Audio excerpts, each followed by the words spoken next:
O Jenny, Oh, kuya. alis na ako. Siya nga pala, saan si tatay? Ano, kuya? Oh, bagong bago. Malamang nasa sugalan na naman yun. Ewan ko ba dyan kay tatay? Sa araw-araw na ginawa ng Diyos, laging gustong kaharap. Baraha, baraha, pera. Ano naman bayarin dito sa bahay? Yung kuryente, yung tubig, hindi na mabayaran. Hindi ko na laging gumagastos. Ewan ko ba dyan kay tatay? Ay, naku po. O siya, pagpasensyaan na natin si tatay. Naging libangan niya na yan simula nung wala si nanay. O pa nga ba? O sige, alis na ako. Ingat ka dyan. O, ingat. Sige po, papunta na po ako. Salamat po. Beautiful. Ganda to. Parmin, anak mo. Nak, tay, ang base na bihis ka. Saan ba punta mo? Pupuntahan lang po sana akong importante tayo. Ganun ba?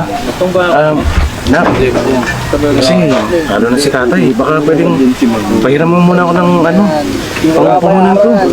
Ay, sakto lang pera ko pamasahe sana. Sige na, nak, pabayaan mo ba si tatay na talo? Kailangan makabawi ako eh.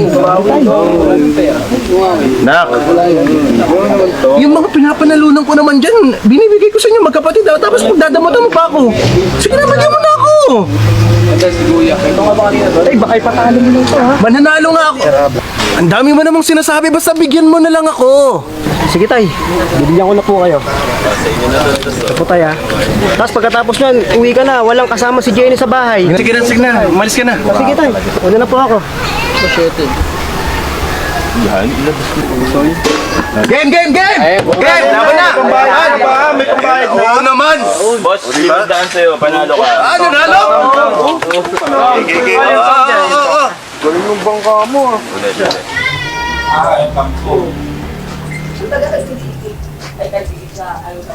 Hi sir, kompleto na po yung documents nyo. So, ang kailangan na lang natin yung placement fee mo na 150k. Ay opo ma'am, sa katunayan po, malapit ko na po makumpleto yung 150,000 ko ma'am. Isang sahuran na lang po. Sir, magandang balita yan kasi nangangailangan ng empleyado sa Canada. So, baka ikaw na yung padala namin. O tay, parang init na init ka. Kuya! Naputulan tayo ang kuryente! Ewan ko dyan kay tatay. Pinasugal na naman yung pera. Naku po, pakainit aba. Hoy Jenny, yung boses mo ha, baka nakakalimutan mo tatay mo ako. Puro ka ganyan tayo. Naku po, ewan ko sa inyo. Ikaw, kung magtaas ka ng boses, Bahala po kayo! Tay, sa po ba napunta yung binigay ko sa'yo pambayad ng kuryente? nak, pasensya ka na. Napatalo ko sa sugal eh. Akala ko kasi mananalo ko eh. Naubos lahat eh. Oo, paano yan? Napakainit pa naman dito sa atin. Eh si Jenny, nagmamakpal na naman. Nak, pasensya ka na talaga. O sige, tay. Bibigyan kita ulit ng pera ha.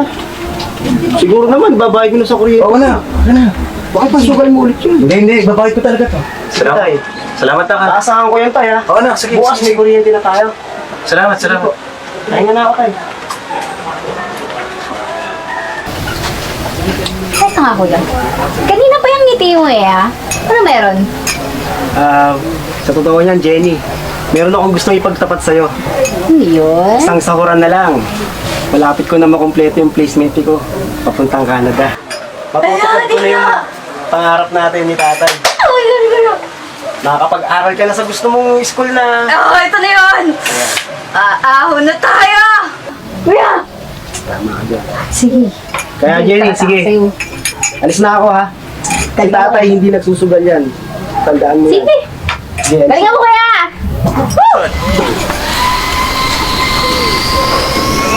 Naging alas to, tapos naging alas 3.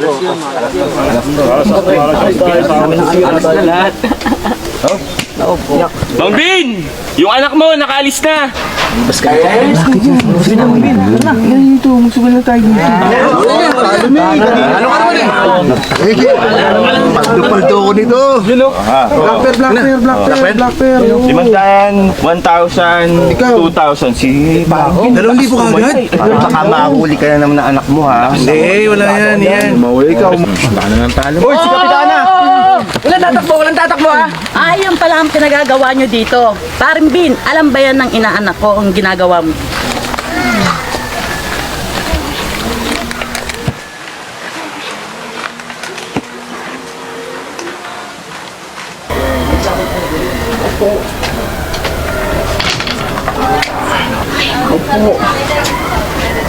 Oo, kuya. Sabi ko sa'yo eh. Tingnan mo, sabi mo kanina may pambayad na ng kuryente, binigay mo kay tatay. Ngayon, wala tayong kuryente, napakainit na naman. At ito pa, naku po kuya, nasabi ko sa'yo. Nahuli si tatay kanina. Kailangan ng malaking pera, nakakulong ngayon. Pampiyansa, naku po. Sabi ko sa'yo, hindi magbabago yung tatay natin eh. Sinabihan na kita kaninang umaga, kuya, naku po.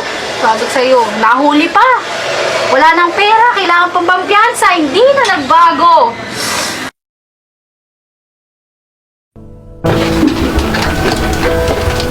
Wow! Ang galing ng mga anak ko ah! Sarap ba ng pagkain? Hindi nyo man ako naisipang dalawin sa kulungan? Hindi nyo ako naisipang bigyan ng pagkain doon? Ibang tao pa yung nagpiansa sa akin para makalabas lang ako? Ang gagaling nyo namang mga anak! Tay, teka nga. Alam mo ba? Yung perang pinampiyansa sa'yo, nag-ipunan yun ni kuya. Pang-abroad sana. Pero anong ginawa mo? Puro kasugal, nakulong ka. Imbis na sana makakapag-upload si kuya, ha? Naglaho yung pangarap niya. Yung pangarap niya sa atin. Aahon sana tayo, pero puro pera yung nasa isip mo. Ay, magbago ka na. Anak. Pasensya ka na. Patawarin mo ako ah.